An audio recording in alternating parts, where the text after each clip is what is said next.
გეოგრაფია სკოლაში ან ძალიან გიყვარდა, ან საერთოდ ვერ იტანდი. შუალედი იშვიათად არსებობდა. დღეს როცა GPS-ი ყველგან არსებობს, შეიძლება გვეგონოს, რომ გეოგრაფიის ცოდნა აღარ გვჭირდება, მაგრამ სინამდვილეში ის მაინც სავსეა ფაქტებით, რომლებიც მართლა გვაოცებს. დღეს არ ვისაუბრებ ყველაზე გრძელ მდინარეზე ან ყველაზე მაღალ მთაზე. ამ ვიდეოსთვის შევარჩიე უცნაური, ნაკლებად ცნობილი და ზოგჯერ აბსურდულად საინტერესო გეოგრაფიული ფაქტები მსოფლიოს სხვადასხვა კუთხიდან. იქამდე კი სანამ ვიდეოზე გადავალთ, დაუჭირეთ მხარი არხის განვითარებას. მოიწონეთ ვიდეო, გამომიწერეთ, თუ შენ აზრსაც დააკომენტარებ, მთლად უკეთესი. მე გიორგი ვარ, თქვენ უყურებთ ფაქტომატს და გესაუბრებით მხოლოდ ფაქტებით. მე-20 სტამბოლი, ქალაქი ორ კონტინენტზე.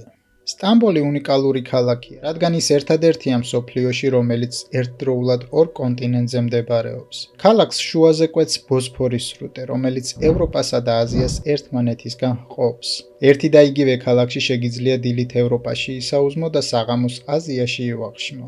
უბრალოდ ხიდის ან ნავის გადაკვეთით. ბოსფორი შავ ზღვას მარმარილოს ზღვასთან აკავშირებს და საუკუნეების განმავლობაში სტრატეგიულად უმნიშვნელოვანესი ადგილი იყო. სწორედ ამიტომ სტამბოლი ყოველთვის ითვლება კულტურების, რელიგიებისა და იმპერიების შეხვედრის წერტილად. ამ ქალაქში შეიძლება ნახოთ ევროპული და აზიური არქიტექტურის კომბინაცია ერთ ქუჩაზე, რაც მოგცემთ განცდას თითქოს ორი სხვადასხვა ქვეყნის სტუმარი ხართ ერთდროულად. ტურისტებისთვის სტამბოლი არა მხოლოდ ისტორია, არამედ უნიკალური კულტურული გამოცდილებაა. მე-19 ავსტრალია ვულკანების გარეშე.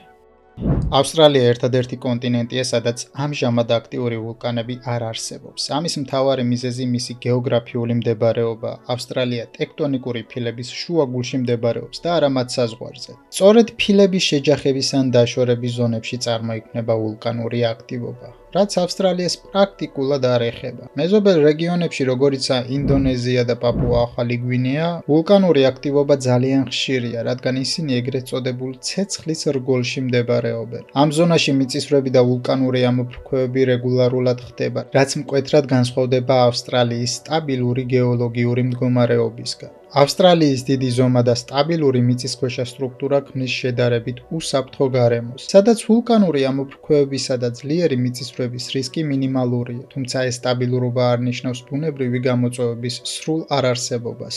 ავსტრალია ხშირად ებრძვის გვალვებს, ტყის ხანძრებსა და ექსტრემალურ სიცხეს. მიუხედავად ამისა, ვულკანური საფრთხის არარსებობა მას უნიკალურ კონტინენტად აქცევს გეოლოგიური თვალსაზრისით.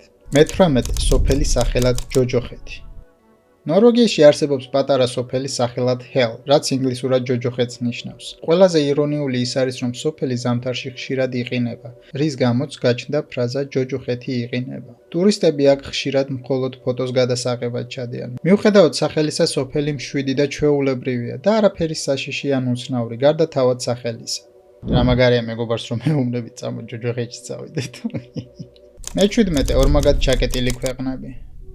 ზღვის გარეშე ქვეყანა უკვე შეზღუდულია, მაგრამ არსებობს ქვეყნები, რომლებიც კიდევ უფრო რთულ მდგომარეობაში არიან. მათ არც ზღვა აქვთ და არც მეზობლები, რომლებსაც ზღვა აქვთ. ასეთ ქვეყნებს ორმაგად ჩაკეტილებს უწოდებენ და მსოფლიოში მხოლოდ ორი არის ასეთი: ლიხტენშტეინი და უზბეკეთი. ეს ნიშნავს, რომ საზღვაო პორტამდე მისასვლელად მინიმუმ ორი ქვეყნის გადაკვეთა გჭირდება. ეს ქვეყნები დამოკიდებული არიან მეზობლებზე, რათა სავაჭრო გზები გამოიყენონ. პოლიტიკური და ეკონომიკური სტაბილურობა მათთვის ბევრად უფრო მნიშვნელოვანია, რადგან პატარა შეცდომაც მათ გეოგრაფიულ იზოლაციას უფრო გააღრმავებს. მე-16 ანტარქტიდა, უდაბნო ყინულებში. ანტარქტიდა მსოფლიოში ყველაზე დიდი უდაბნოა. მიუხედავად იმისა, რომ ის მთლიანად ყინულითაა დაფარული, უდაბნო განისაზღვრება ნალექი სიმცირით და არა ტემპერატურით.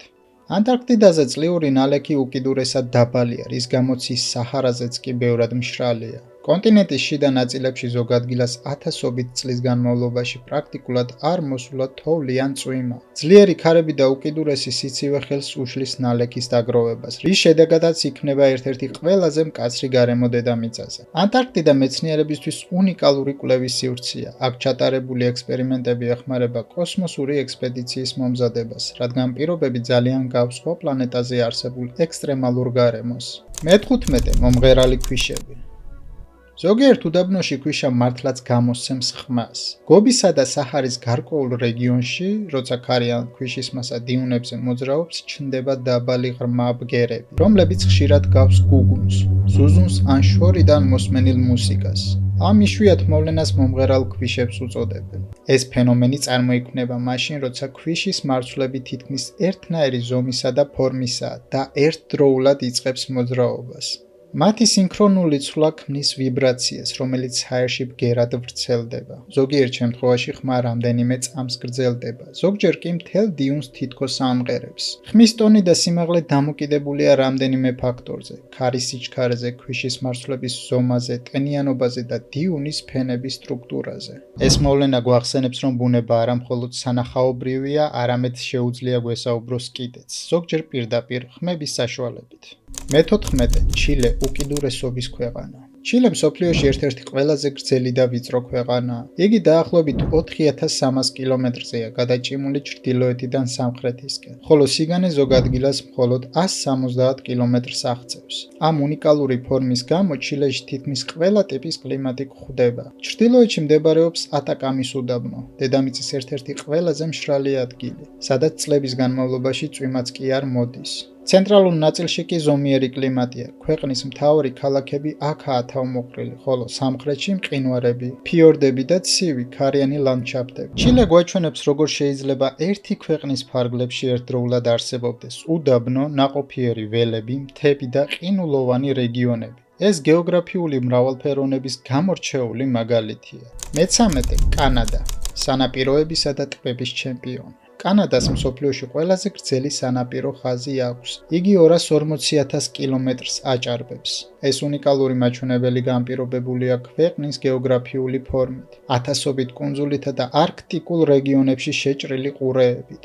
კანადა ერთდროულად ესაზღვრება 3 ოკეანეს: ატლანტის, წყნარ და არქტიკულს, რაც მას სტრატეგიულად და ბუნებრივად გამორჩეულს ხდის. გარდა ამისა, მსოფლიოში არსებული მტკნარი წყლის ტბების მნიშვნელოვანი ნაწილი სწორედ კანადაში მდებარეობს.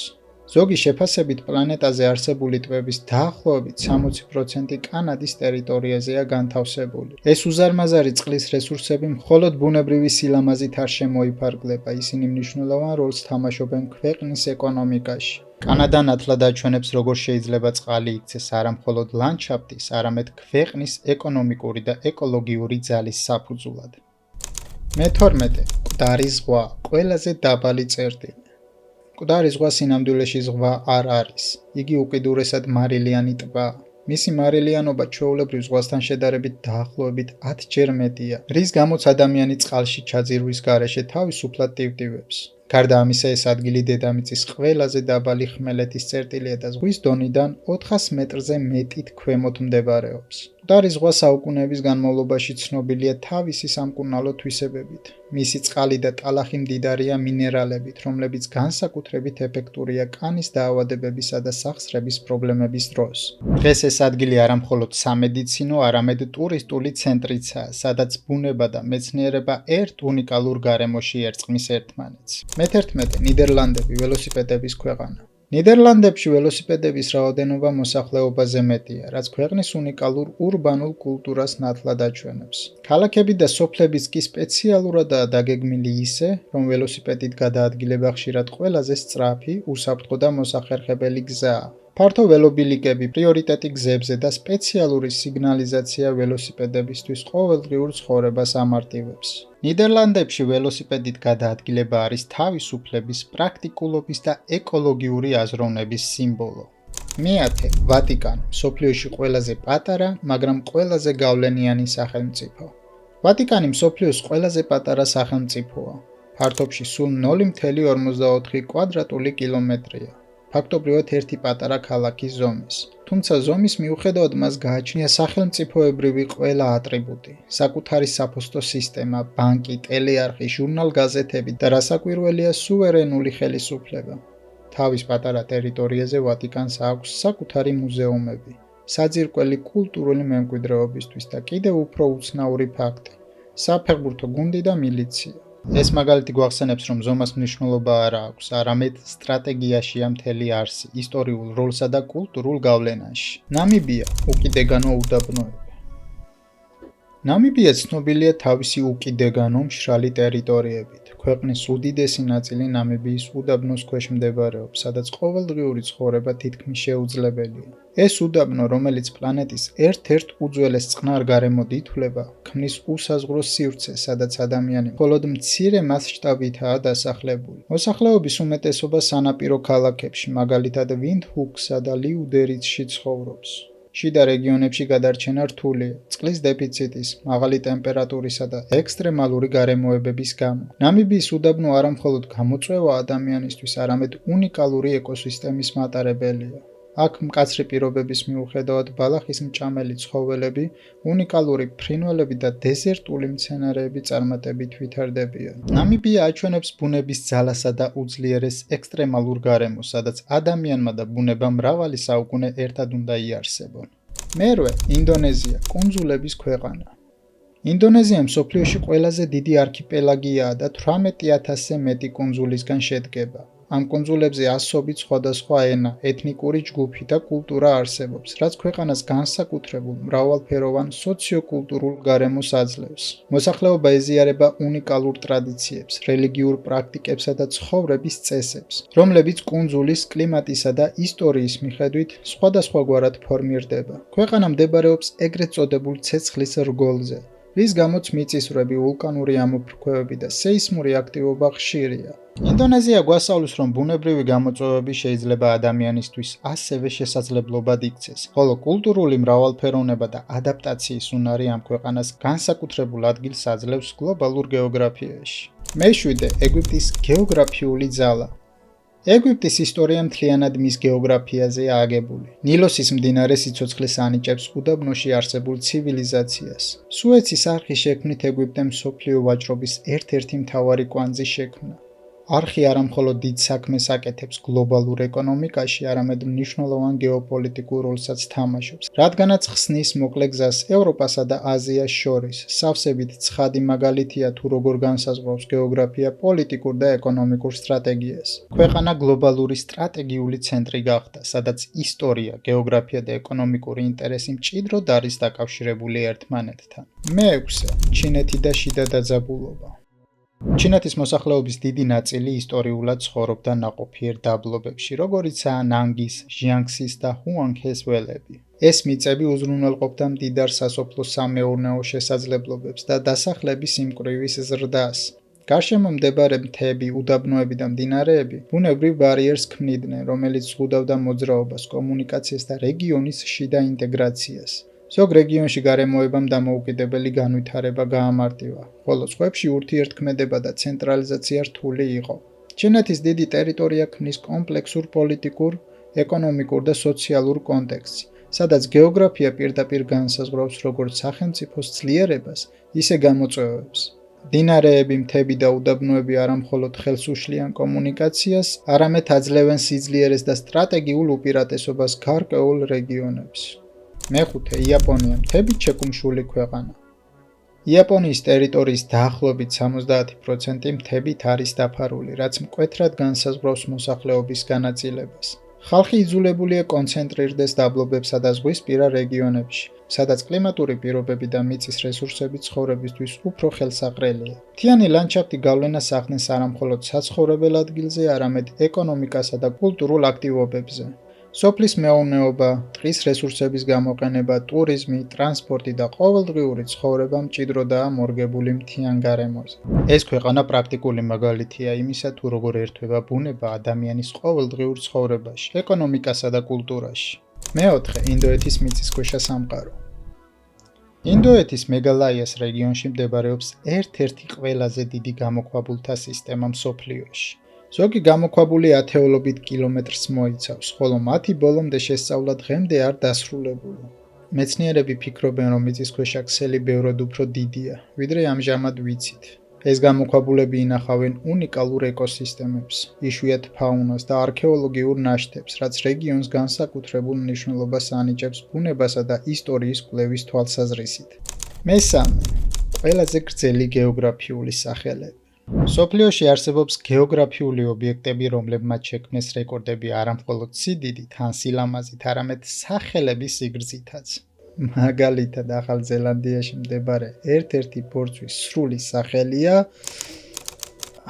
ამას ვერ წავიკითხავ რა თქმა უნდა ეს სიტყვა შეიცავს 85 ასოს და ადგილობრივ მაორ ენაზე ნიშნავს ეს არის მწვერვალი სადაც ტამატეა მოგზაური და მთების დამლაშქრავი თავის საყვარელ ადამიანს ფლეიტით უმღეროდა. სხვა მაგალითი ბანკოკის ოფიციალური ტაილანდური სახელია, რომელიც ითვლება მსოფლიოში ყველაზე გრძელ ქალაქის სახელად. ეს გრძელი დასახელება ასახავს ქალაქის ისტორიულ, რელიგიურ და კულტურულ მნიშვნელობას. თითოეული სიტყვა კი ცალკეული იდეის, რაინდობის ან მეფეთა მმართველობის ეპიზოდის სიუჟეტს გვიყვება. მეორე, დიომედეს კუნძულები, რომლებსაც სხვადასხვა დღე აქვთ. ისინი ერთმანეთისგან სულ რამდენიმე კილომეტრით არიან დაშორებულები, მაგრამ ერთ კუნძულზე შეიძლება დღეს იყოს, მეორე კუნძულზე კი ხვალ. ეს ხდება იმის გამო, რომ საერთაშორისო თარიღის ხაზი სწორედ ამ კუნძულებს შორის გადის. მიუხედავად ფიზიკური სიახლოვისა, კუნძულები სხვადასხვა დროის ზონაში არიან. დიოდემეს კუნძულები გვასწავლიან, რომ დრო არ არის აბსოლუტური, ის არა მარტო საათებით, არამედ მდებარეობით და გეოპოლიტიკური ხაზებით არის განსაზღვრული. და პირველი მსოფლიო რუკა რეალობას არ აჩვენებს. სტანდარტული მსოფლიო რუკები, რომელსაც სკოლებში ვხედავთ და გვასწავლიან, სინამდვილეში დამახინჯებულია. ამის მიზეზი არის მერკატორის პროექცია, რომელიც თავდაპირველად ნავიგაციისთვის შეიქმნა. მისი მთავარი უპირატესობა ისაა, რომ კუთხეებს ზუსტად ინარჩუნებს, თუმცა ამის ფასად ზომებსა და ფართობებს ამახინჯებს. ამ დამახინჯების შედეგად ჩრდილოეთის რეგიონები, მაგალითად გრენლანდია, რუკაზე გაცილებით დიდი ჩანს, ვიდრე რეალურად არის. ხოლო ეკვატორული სამხრეთის რეგიონები, როგორიცაა აფრიკა და სამხრეთ აფრიკა, რეალურ ზომასთან შედარებით მნიშვნელოვნად შემცირებულია. ეს მაგალითი ნათლად გვაჩვენებს, რომ ჩვენი წარმოდგენა სამყაროზე ხშირად შეიძლება მცდარი იყოს. ეს იყო 20 უცნაური და ნაკლებად ცნობილი გეოგრაფიული ფაქტი მსოფლიოს სხვადასხვა კუთხიდან. თუ რომელიმე მეტად გაგაკვირვათ ან აქამდე არ გქონდათ ინფორმაცია ამის შესახებ, დამიწერეთ კომენტარებში.